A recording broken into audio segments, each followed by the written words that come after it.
अस्सलाम वालेकुम नाज़रीन, programme focus with Zuhaib Zardari में भलीकार। नाज़रीन, एक तरफ़ त कराची में दहशतगर्दनि जो हमलो ऐं KPO जे मथां जेको पुलिस जे जवाननि ऐं रेंजर्स जे जवाननि नाकाम बणायो ऐं दहशतगर्दी जी हिकिड़ी जेका वॾी कार्रवाई हुई, जेको हुनजो वॾो तबाही आणण जो इरादो हुयो, उनखे उन्हनि घटि में घटि नुक़सानु खाई करे उन्हनि दहशतगर्दनि खे कैफ़रे किरदार ताईं पहुचायो। गुज़िरियल ॾींहं जीअं तव्हांखे सॼे मामले जी ख़बर आहे, उनजी जांच हले पई।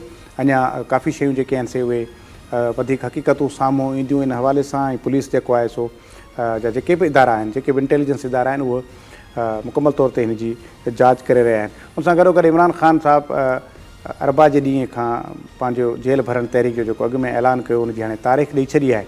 अञा 2-3 ॾींहं विच में आहिनि, ईअं न थिए त किथे वरी यूटर्न बि वठी सघे थो, छाकाणि हुन पोइ खोड़ सारा पंहिंजे ज़िंदगी में सियासी कैरियर में यूटर्न वरिता आहिनि। बहरहाल शायदि हुनखे इहो बि लॻे पियो त हाणे संदसि गिरफ़्तारी थियणी आहे, छाकाणि त काफ़ी हुन जूं 2-3 जाइनि ते ज़मानतूं जूं रद्द थियूं आहिनि। तंहिंजे करे जो पुलिस गिरफ़्तार करणु अचे, हू पाण उन सॼी गिरफ़्तारी खे हिकु सियासी तहरीक जो नालो ॾेई करे जेल भरणु पियो वञे। इन हवाले सां कारकुननि खां, औरतुनि खां, सभिनी खां हलफ़ बि वरिता विया आहिनि। त ॾिसूं त इहा सूरत किथे वञे थी। छा वाक़ई इमरान ख़ान जेको आहे उहो जेल भरणु वञे पियो, ऐं जेकॾहिं जेल भरियो तहरीक सॼे मुल्क में तहरीक इंसाफ़ जा कारकुन शुरू कनि था, त उहा मौजूदा जेका हुकूमत आहे PDM जी, उनजे लाइ केतिरो मुश्किलातूं पेश अची सघनि थियूं। सां गॾोगॾु सिंध जा जेके इशूज़ आहिनि, लोकल जेके मामला आहिनि, उन ते बि असां पंहिंजे अॼोके प्रोग्राम में ॻाल्हि ॿोल कंदासीं। बैरिस्टर हालार मंज़ूर वसाण साहब पीपल्स पार्टी जा नौजवान अॻुवान आहिनि, असां सां गॾु स्टूडियो में मौजूदु आहिनि। उन सां इन मुख़्तलिफ़ इशूज़ ते ॻाल्हि ॿोल कंदासीं। हालार साहब, वॾी महिरबानी, तव्हां वक़्तु ॾिनो। Thank you so much. शुरूआति त पाण हुन अफ़सोसनाक वाक़े सां, हिन हमले सां कयूं। KPO जे मथां दहशतगर्दनि जो हमिलो थियो, ऐं इन में को शक न आहे त पुलिस ऐं रेंजर्स जा ॿिया जेके क़ानून लागू कंदड़ इदारा आहिनि, उनजा नौजवाननि वॾी मुड़सी कई, वॾी दलेराणे नमूने सां दहशतगर्दनि खे घटि खां घटि नुक़सानु करणु ॾिनो ऐं उन्हनि दहशतगर्दनि खे मारे वधो। त तव्हां छा चवंदो इन ते, त इहो दहशतगर्दी हिकु भेरो ॿीहर जनमु वठी रही आहे मुल्क जे अंदरि? सर, वॾी महिरबानी, तव्हां मूंखे मदू कयो हिते। ॾिसो, तहरीक तालिबान पाकिस्तान हिन जी रिस्पॉन्सिबिलिटी क्लेम कई आहे। तव्हां ॾिठो हूंदो पेशावर में बि इन ई नेचर जो पुलिस लाइन में अटैक थियो हुयो, त उते इलाही माण्हुनि जो इंतकाल थी वियो हुयो। कल्ह बि हिननि जी इहा ई कोशिशि हुई त एडिशनल IG जे ऑफिस में ऐं जेको कराची पुलिस जो चीफ आहे, उन जे ऑफिस में ग़ालिबन 6 खां 10 माण्हू अंदरि अची था वञनि ऐं उते अटैक था कनि ऐं पाण हैंड ग्रेनेड खणी था अचनि ऐं उते वरी माण्हुनि खे नुक़सानु था पहुचाइनि। थैंक्स टू पंहिंजी सिंध पुलिस, SSU ऐं पाक फ़ौज जा कमांडोज़ बि मौजूदु हुया, रेंजर्स जा बि हुया, ऐं असां उन्हनि खे सल्यूट पेश था कयूं, जेके 2 पुलिस वारा ऐं हिकु रेंजर्स शहादत नोश कई उन्हनि। ऐं ऑब्वियसली इहो ॾाढो मुश्किल मरहल हुयो पंहिंजी पुलिस लॉ एनफोर्समेंट एजेंसी लाइ। ज़ाहिरी ॻाल्हि आहे, हाणे इहे वरी ॿीहर इहे अटैक्स शुरू थी विया आहिनि ऐं मुख़्तलिफ़ जायुनि ते। ऐं तव्हां सम्झी सघो था त कराची पुलिस जो चीफ जे ऑफिस में केतिरी सिक्योरिटी हूंदी, पर उहा ब्रेक करे शकिल्स ऐं हू मथे 5 फ्लोर ताईं बि पहुची विया आहिनि। इलाही असांजे दोस्तनि बि रिपोर्टिंग कई, जेतिरी मुज़म्मत कजे उहा घटि आहे। अहिड़ा इंसिडेंट्स, ज़ाहिरी ॻाल्हि आहे, आवाम में हिकु ख़ौफ़ हरास पैदा थींदो। बाक़ी पाकिस्तान फ़ौज हुजे, रेंजर्स हुजे, पुलिस हुजे, उहा उन्हनि हमेशह क़ुर्बानियूं ॾिनियूं आहिनि ऐं हिन मुश्किल वक़्त में बि हू आवाम सां गॾु आहिनि। ऐं ज़ाहिरी ॻाल्हि आहे, अॼु ॾिठमि त CM साहब बि कल्ह राति जो वियो हुयनि ऐं अॼु जनाज़े नमाज़ में बि शरीक थिया हुया। हुन में IG बि हुया, कोर कमांडर बि हुया, DG रेंजर्स बि हुया, सभई एजेंसीज़ जा माण्हू हुया। ऐं मां सम्झां थो त तहरीक तालिबान पाकिस्तान जो ॿीहर अचणु त सम्झो गैर मुस्तहकम सिचुएशन क्रिएट करणु आहे। अॻे हिकिड़ी सूरत ख़राब लॻी। बिल्कुलु सर, तव्हांखे इन जो क्रेडिट बि सॼो इमरान ख़ान ॾे वञे थो, छाकाणि त उन्हनि सां ॻाल्हियूं कयूं। इमरान ख़ान त सर पंहिंजे दौरे हुकूमत में हुननि खे वठी आयो ऐं उहा ई चवनि पिया त पाण डिस्कशन्स कयूं, टॉक्स कयूं, ऐं जंहिंमें उहो नाकाम बि हो। ऐं ज़ाहिरी ॻाल्हि आहे, मूं तव्हांखे अॻु में बि ज़िक्र कयो त पेशावर जो जिथे इमरान ख़ान जी हुकूमत रही आहे गुज़िरियल 8 सालनि खां, उते अहिड़ो धमाका मुख़्तलिफ़ टाइमुनि ते थिया आहिनि। ऐं ज़ाहिरी ॻाल्हि आहे, तहरीक तालिबान पाकिस्तान बि जॾहिं ॾिसो था त पाकिस्तान सुपर लीग जेको इंटरनेशनल टूर्नामेंट आहे हिते, उते फॉरेनर्स बि आया आहिनि। हूअं ई पाण वटि जेके फॉरेन कम्यूनिटी जा माण्हू रुझंदा हुया अॻु में अचण खां, ऐं जॾहिं उते कमेंटेटर्स बि मौजूदु आहिनि, उतां जा रिपोर्टर्स बि आहिनि, क्रिकेटर्स बि आहिनि, त इहा मैसेज बि ग़लति वेंदी।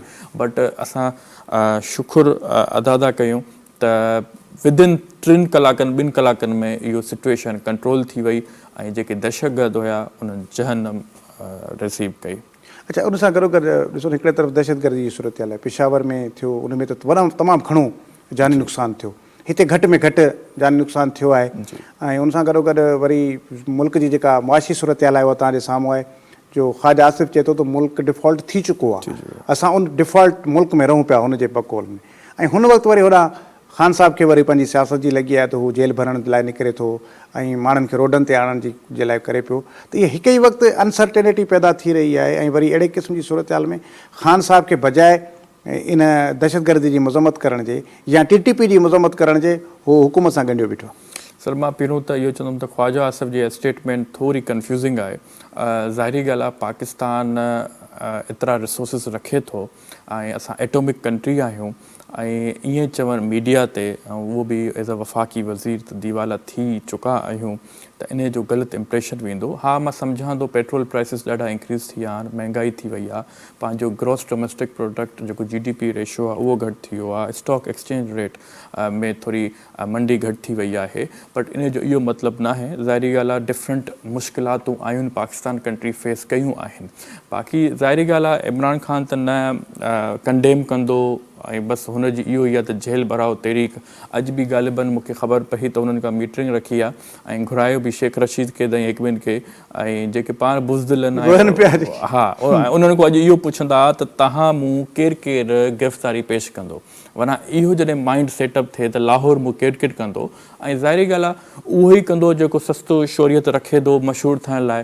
ऐं मां सम्झां थो त हिननि उहा वक़्तु हिनमहिल ॾिठो आहे त जॾहिं ही हुकूमत में हुया, पीपल्स पार्टी ऐं नून लीग सां जेको ही हाल कंदा हुया, अॼु हिननि सां थोरो हशर थिए थो त 2 मिंटनि में मीडिया जे साम्हूं रोई था पवनि। त ईअं सियासत न हूंदी आहे, सियासत बर्दाश्त जो नालो आहे, सियासत अवाम जी ख़िदमत जो नालो आहे। ऐं इमरान ख़ान ज़ाहिर ॻाल्हि आहे, उनजो जॾहिं हाई कोर्ट मूं सुप्रीम कोर्ट मूं जॾहिं हुनजी ज़मानत रद्द थींदी त इहो बि हिकु सुठो ऑप्शन आहे, जंहिं हुननि खे सलाह ॾिनी त पाण ई ॾेई छॾियो ऐं ज़मान पाक ते कुझु माण्हू बीहारे छॾियो त हिकु माण्हुनि में इम्प्रेशन वञे त ॾिसो यार, ख़ान उहो लीडर आहे। ऐं हक़ीक़त में इमरान ख़ान उहो लीडर आहे 2013 में बि जॾहिं हिन खे अरेस्ट करण पिया अचनि त पाण लिकी वेठो हुयो। त इमरान ख़ान सर क्रिकेट कई आहे, सियासत न कई आहे। ऐं ॿियो वरी हिन वक़्त में मतिलबु आहे त मूंखे लॻे थो जेके पाण जूं शयूं ॾिठियूं आहिनि, जेके हिन ॿ टे भेरा इस्लामाबाद ते चढ़ायूं कयूं, नाकाम वियो, इस्लामाबाद मां पहुची बि नाकाम मोटियो, हिकिड़े दफ़े वरी रस्ते वेंदे नाकाम थी वापसि मोटियो जेको हमिलो थियुसि। त हाणे बि हिन में बि लॻे थो त कामयाबु थी सघे थो, छाकाणि त जेकॾहिं वाक़ई सॼे मुल्क में इहे जेल भरिजनि था, हिन जा कारकुन निकिरी था पवनि, त पोइ हुकूमत खे संभालणु ॾुखियो त थी वेंदो। पर तव्हांखे लॻे थो त माण्हू जेके हींअर 2 वेलनि जी मानी लाइ परेशान आहिनि, उहे ख़ान जे नारे ते जेलुनि में हलिया वेंदा। सर, मां तव्हांजी ॻाल्हि सां बिल्कुलु एग्री थो कयां। अॼुकल्ह जी सियासत बिल्कुलु डिफरेंट आहे। माण्हू चवनि था असां उन सां गॾु हुजूं जेको असांखे डिलीवर करे, जेको असां मुश्किल वक़्त में गॾु हुजे। ऐं इमरान ख़ान जी बदकिस्मती सां अहिड़ी सियासत रही आहे त ड्राइंग रूम वारी पॉलिटिक्स रही आहे। कुझु 10-15 पंहिंजा उहिदेदार उन्हनि सां वेहारे उन्हनि सां कोर कमेटी जो नालो डिस्कशन कंदो आहे ऐं उन्हनि खे कहिड़ी ख़बर त अवाम छा थी चाहे हिनमहिल। हाणे हिन जी हुकूमत खे तक़रीबन साल थियण वारो आहे निकिरंदे, पर ख़ाली एतिजाज सां हिन जो को फ़ाइदो त न थियो, हिनखे कुझु मिलियो त न। जॾहिं हिन वटि हर शइ हुई, हिन PTV ते अटैक करायो, ॿिया अटैक्स कराई ऐं इहे अगेंस्ट द इंस्टीट्यूशन अटैक्स कराया हिन।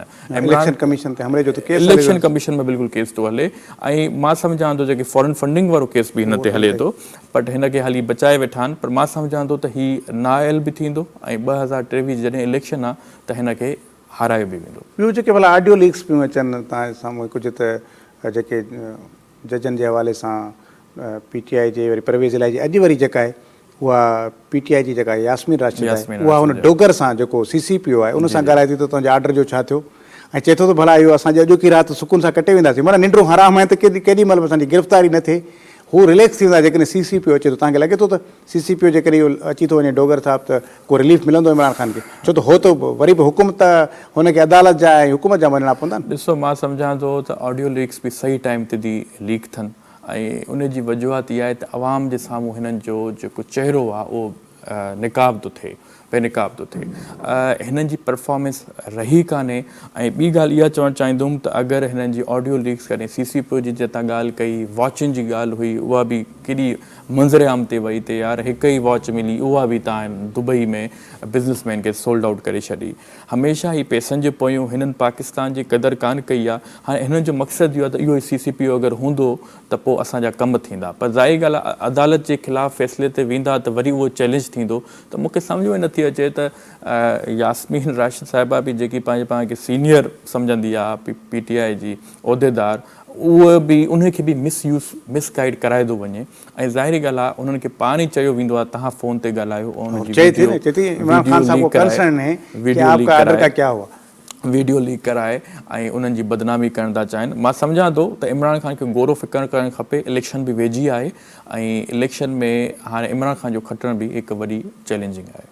त हिन मौजूदा सूरत में घणे भाङे त नाअहली जी तलवार बि त लटकेस थी पई, तंहिंजे करे थी सघे थो इलेक्शन खां अॻु में ई नाअहल थी वञे, गिरफ़्तारी त तक़रीबन पकी अथसि। सर हीउ सम्झे थो त अगरि मां गिरफ़्तारी ॾींदुमि माण्हू अची वेंदा, उहो कुझु हद ताईं आहे, पर एतिरा माण्हू न ईंदा सर। मां ॾिसो न, हाणे इमरान ख़ान जे हथ में कुझु आहे कोन। पंजाब ऐं KPK में हुनजी हुकूमत हुई, उहा बि हुनजे हथूं हली वई। हाणे हू रुगो इहो थो सुप्रीम कोर्ट सां इस्तदा करे त 90 ॾींहं कॾहिं पूरा थींदा ऐं कॾहिं असांजो गवर्नर, हक़ीक़त में कानून जे मुताबिक़ गवर्नर खे कोर्ट क्वेश्चन नथो करे सघे जीअं प्रेसिडेंट खे नथो करे सघे। त इन जो मामिलो हिते ई लटकल पियो आहे। त मतिलबु लॻे थो त इलेक्शन हूअं थियणु वञे पई, इलेक्शन सां थोरी डिले थींदी। हूअं अगरि ॾिसो 5 साल जो अगरि टाइम पीरियड तव्हां पुछणु चाहियो था त 5 अगस्त ते ख़तमु थो थिए ऐं उन खां वरी 2 महीना निगरान त टेन्योर त पूरो थियो कोन। जॾहिं बि असेंबली टुटी पवंदी आहे त पोइ 90 ॾींहनि में इलेक्शन कराइण जेको वाज़े ॻाल्हि आहे, वाज़े ॻाल्हि आहे, बिल्कुलु वाज़े ॻाल्हि आहे। पर मसइलो इहो आहे त हाणे हिननि सां उहो केतिरो ॾिसणो पवंदो त कोर्ट जे ऑर्डर ते गवर्नर केतिरो अमल दरामद करे। तव्हां ॾिठो हूंदो पास्ट में पंजाब असेंबली जी जॾहिं असांजी इलेक्शन्स थिए पई त केरु CM थींदो त केतिरो एक्सटेंसिव लेवल ते असां हलिया विया हुआसीं, त कोर्ट बि पाण परेशान थियो त असां कहिड़ी जजमेंट ॾियूं। त हिन में बि इहा ई कोशिशि कंदा जंहिंमें थी सघे थो हू जेके डिले कनि पिया इलेक्शन कमीशन खे जवाज़ ॾियणु आहे त भई पुलिस ऐं फ़ौज बि जेके दहशतगर्दी जा वाक़िया। ऐं ऑब्वियसली सर मां सम्झां थो त इन्हनि ॿिनि सूबनि में थी नथी सघे इलेक्शन इन जे करे, छो त हमेशह ECP बि चवंदी त चइनि सूबनि में हिक ई टाइम ते थिए ऐं उन जे करे सिंध में हिनमहिल हुकूमत आहे ऐं बलूचिस्तान में बि हिनमहिल हुकूमत आहे। जेसि ताईं जो टेन्योर ख़तमु थिए त वफ़ाक़ी हुकूमत आहे। इन दौरान जेकॾहिं 2 सूबा इलेक्शन थींदियूं त उहे बि कंट्रोवर्शियल थी वेंदियूं ऐं वरी जेकॾहिं इहे थी थियूं वञनि त वरी जेके जनरल इलेक्शन थींदियूं वरी 2 सूबनि में न थींदियूं, त उते वरी हुकूमत हूंदियूं। त तंहिंजे करे इन जे करे कॉन्स्टिट्यूशन जी पाण कीअं रस्तो कहिड़ो कढबो? सर कॉन्स्टिट्यूशनल मूंखे इहो ई लॻे थो चीफ जस्टिस साहिब जा रिमार्क्स इहे ई ईंदा त ECP उन जे साम्हूं पेश थींदी। इलेक्शन कमीशन जो जेको चेयरमैन आहे सुल्तान राजा साहिबु आहे, उहो इहो ई चवंदो त असां 2 सूबनि जी नथा कराए सघूं। डिलिमिटेशन जो हाणे कुझु अची वियो आहे इशू, त वरी उहो कराईंदा, डिमार्केशन कराईंदा, सेंसस कराईंदा, त जे डिले थी वेंदी। इंशाल्लाह इलेक्शन तव्हांजी सेप्टेंबर अक्टूबर में थी वेंदी। अच्छा, पोइ हीउ जेको हाणे पाण लोकल गवर्नमेंट वारी जेका इलेक्शन पंहिंजी सिंध जी आहे उन ते ॻाल्हायूं त तव्हां जेको पंहिंजो पहिरियों फेज़ आहे उन में त पीपल्स पार्टी तक़रीबन खटे आई आहे उतां, पर हिते कराची जे अंदरि बि जेका आहे उनजा ग़ैर मामूली नतीजा आया ऐं पीपल्स पार्टी हिन वक़्तु पहिरें नंबर ते आहे ऐं बाक़ी कुझु रिज़र्व सीट्स आहिनि उहे साम्हूं अची वेंदियूं। त मेयर जेको आहे उहो तव्हां पंहिंजो ठाहिण पिया वञो या जमायत इस्लामी ठाहींदी? हिते ब्रेक खां पोइ पाण इन ते ॻाल्हाईंदासीं।